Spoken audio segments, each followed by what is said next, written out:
આમ તો આપણે મકાઈના બુટ્ટા ખાતા જોઈએ છે, પરંતુ આ મકાઈના આપણે લીલો ચેવડો બનાવીએ તો પણ ખૂબ સરસ લાગે છે. એના માટે મકાઈને લાવીને એને છીણી નાખવાની છે ને ત્યારબાદ પેણીમાં તેલ મૂકીને એમાં રાઈ મૂકવાની ને રાઈ તળતળે એટલે એની અંદર કઢી પત્તા નાખવાનું છે અને એ થાય એટલે અંદર તરત આપણે છીણેલી મકાઈ નાખી દેવાની છે.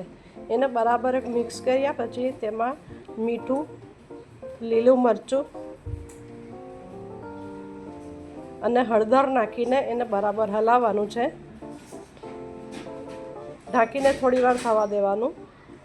તે થાય એટલે અંદર લીંબુ અને ખાંડ નાખવાના છે. એ થાય એટલે મકાઈનો ચેવડો તૈયાર થઈ ગયો છે ને એને ચડતા બહુ વાર નથી લાગતી, કારણ કે એ બહુ ઝીણું છીણાયેલું હોય છે. મકાઈનો ચેવડો તૈયાર છે.